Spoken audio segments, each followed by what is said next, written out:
Greetings, this is Kijan. Welcome to turn 1 of a new Warhammer game. Warhammer being Sombra's mod, of course, for the Minion 6. Now this one is going to be a 26 player game that includes all the nations in the mod. And the map we shall be playing is a Dream Atlas that Cookies has cooked up. I was expecting there to be a Fog of War, but looks like a map is revealed. So we'll be playing Nehekara with a goal of claiming 13 Ascension points out of 26 thrones. These are all level 1s, which is pretty unusual. I don't think I've ever played a game with just level 1 thrones. Usually it was like either a mix or like all the thrones. So that's something. So yeah, our plans for now are to recruit Tlish Acolyte. We'll be prophetizing him next turn so we can start preaching our capital for us to get access to better troops, because all we can get for now are those little bit crappy light infantries and stuff. Very high gold cost for what they provide. But yeah, it is what it is. Not so many, only 11 with our horrible scales. So yeah, let's just get the Guardians of Pra out as quickly as possible. For the bless, shock and fire resistance for the late game. Before that, Undying 10 and Enchanted Blood are just so good, especially since our Sacreds are quite low HP for their cause. This is gonna increase their durability drastically. Larger is gonna help again with damage, both for them and our other Sacreds. Also increase our width of the formation, because instead of 4 we'll be having 3 guys in a square. Still plenty, but we'll be surrounded a little bit less. A little bit of heroism, more XP is always good. Blood Search, of course, doesn't need to be explained. And Blur, that again, just to make mostly expansion with Sacreds a little bit more safe. So maybe we can send like 5s or 6s of those Guardians of Tribe, and they might be enough. Okay, I'm gonna send Scout here in case a path this way is somewhat reasonable for expansion with our starting party, which I doubt. Nehekaran party of those skeletons kind of burns out after 1 or 2 expansions, honestly, like on average.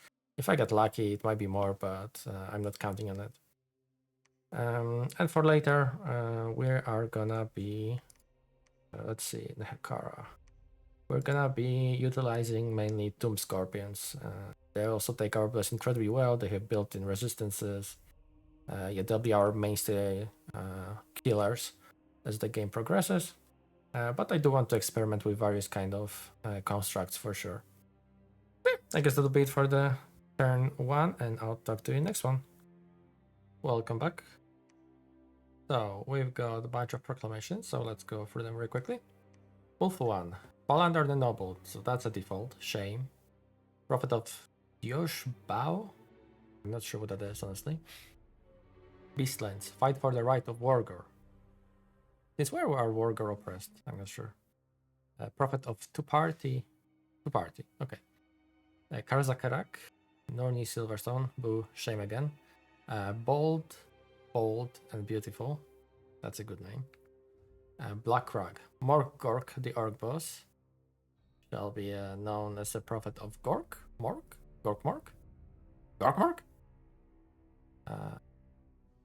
Yeah, exactly. It's Gork and Mork. The Bannou Tribe, get the clans together. Prophet of Borhab.com. I wouldn't be googling that. Norsca, free hacks. The Prophet of Friendly Neighborhood Skulls Collector. Okay, so Norsca feels aligned with Khorne in this game. Goldtooth Tribe. Loch, the Ogre Bruiser. That seems like a default name, so shame. Diet Tyrant. Heresy.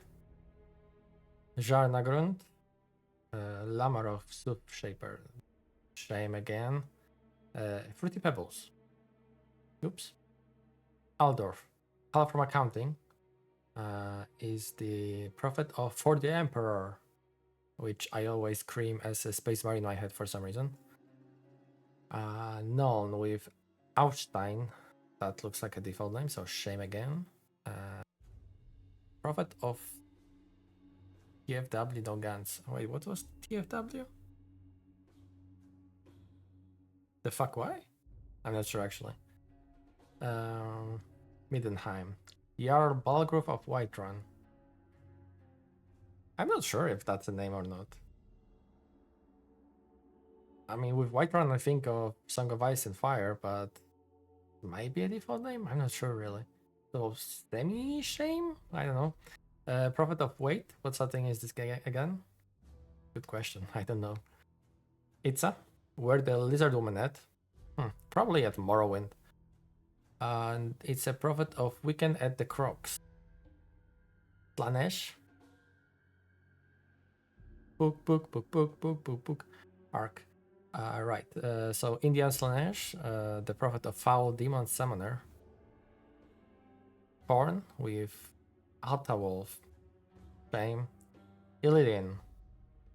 Yes, how did the Lady Vashi say it? Illidan must be somewhere. He's out there somewhere. Something like that. Kislev. Cocaine Bear. The Ungol Scout, the prophet of Burly Legal. That's a good one. Nagashizzar. Voice of Nagash, the Shadow Servant. The Prophet of Traces of Nagash. Very roleplay, I guess. Nagash is a summon, so makes sense. Nurgle, Escape for the Quarantine. The Prophet of Ebola Comeback Story. Good. Tzeentch, Boy, Girl, Horror. The Prophet of Demonic Gender Reveal. Party. It's not that hard with Tzeentch, it would be worse with Slaanesh.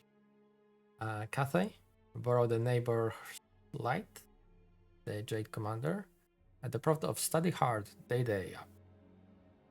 Naggarond, Will Turner, the Master, the Prophet of Captain Jack Sparrow. Nice, makes sense for Naggarond. Okay, so that would be all proclamations this turn. We have completed research in Thaumaturgy as well, which makes me remember that I haven't shown my research last turn. So we are heading for Thaumaturgy 3 at the start for Tumdat Scuttles, because obviously this is going to be our strongest fighting troop. Then we're gonna jump really quickly to Enchantment 2 for Ushabti, again just to have potential of getting out a bunch of quite strong troops if need be, although probably I'll be trying to save the Earth Gems. Concentration 3, Earth Power mainly, Firepower, then Construction. 1 for now, probably gonna climb up further. I might switch to Enchantment as well on the go. We'll see when the time comes, but of course here we want Horde of Skeletons. For our spawn, it's looking actually pretty pleasant. Only 1 bar province. Our scout has found some heavy cav here, so we're definitely not going with our initial party here because it's a dead end. Instead, we are gonna hit those lion tribes. I think this is a high-end reporting, so it should probably be about 40 to 50 if I'm guessing. And going back with the scout, so we can grab the round of recruitment we're getting here. So it's going to be another 10 spearmen that we're gonna grab Beer Tribe next turn. For the formation, I'm gonna do something like that. So Nehekara and archers are in a skirmish position. So they are in more like a checkboard. A little bit less chance to get hit by arrows, I think. We've hold and attack closes for our melee guys with a singular bow in the front to hit the javelins, hopefully. Because javelins, even though our shields are amazing and the only reason we don't get completely ruined by arrows, I mean, javelins still hurt pretty badly against the dense positions like that, so... Yeah, that's the plan. Hopefully it's not gonna be too bad. With some luck, they can break pretty quickly from our archers because our bows are actually quite decent. They're slightly better short bows, basically. Like short bow, I think is 11 or 12 damage, so it's really not too bad. Yeah, I mean, besides that, I want to send Sacred Party this way as quickly as possible since it's farmland. It's also looking like an excellent province. I almost want to go here at first because those are some amazing resources, but I'm hoping since those 2 are also forests, those will help me with resources as well. Yeah, I mean, that will be it for now, and I'll talk to you next turn. Welcome back. Let's see how did the fight go. So yeah, that's more or less how the formation turns out. I think I want to move the top squad 1 tile higher, so there's a gap in here. But other than that, we are targeting archers, which is nice. And yeah, the single skeleton is hitting all the javelins, which is also great.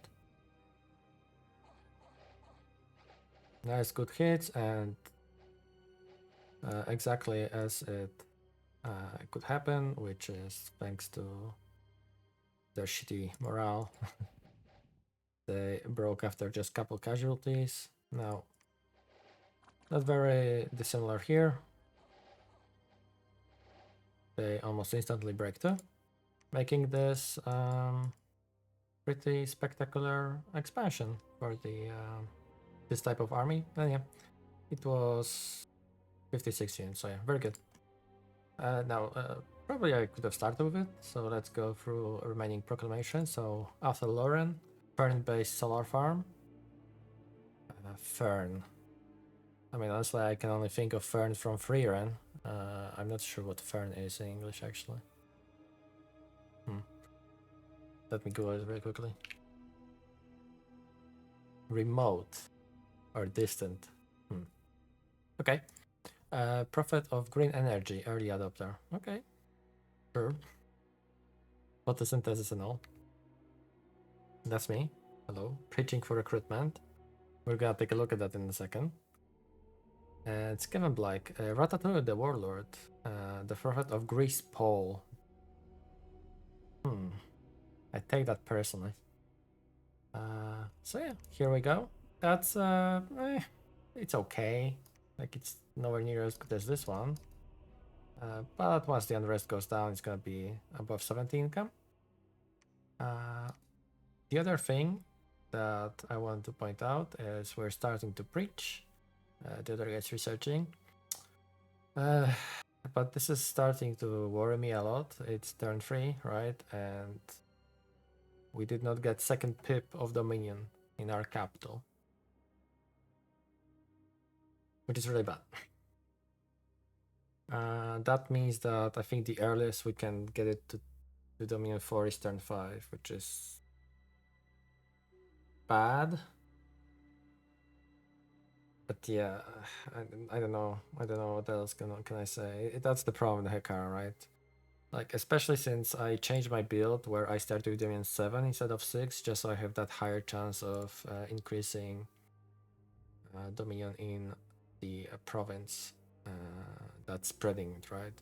Because the way it works is it checks to increase the Dominion in the province where it's spreading, and if it doesn't succeed, for be it maximum Dominion or it's like a chance that it goes down, the higher Dominion is already, it spreads into adjacent, or at least attempts to spread into adjacent. And if I'm not mistaken, capital has 2 checks, being capital and the temple, right? I think I'm not mistaken. Yeah, home province, temple, right? So we have missed 2 turns of double checks to increase our home, which is bad. It's really bad. If I get very lucky, all 3 of those will succeed, or at least if 2 of those will succeed plus our preaching, maybe we can jump to 4 next turn. That would be great, but it's looking more like turn 5, which is not great. Like turn 4 is basically where I want to have it. Now for where we're expanding next, I decided that instead of going here, since this went so well, I'm gonna actually grab this province. And you know what, I'm gonna move them slightly forward. I think they should allow them to start firing from the get-go. Because it's just better income, better resources, and if I hope not, I will not be recruiting this turn, but if need be, I will think about maybe grabbing a round of recruitment next turn so we can reinforce the starting army. But yeah, I'm hoping this expansion goes exactly as well as this one went, so let's cross fingers for that. And I wanted to show you one more thing this turn. Mercenaries, right? So I don't think I did show them. We basically can't recruit mercenaries. We have like ridiculous penalty for paying them. But as we can see, phenomenal initial mercenaries bought by Crag, turn 1. So yeah, the heavy horsemen will just do an amazing job killing all the crappy indies. Another very good mercenary is the bowman. They're just fantastic for going after barbarians and stuff. Like 30 archers can sometimes clear like 60 barbarians just by themselves, more or less, right? Since they will just break from all the arrows. Blackfist, they're okay, right? But yeah, those are very good mercenaries. Other than that, yeah. Pray for the Dominion spread in our capital, and I'll see you next time. Bye bye.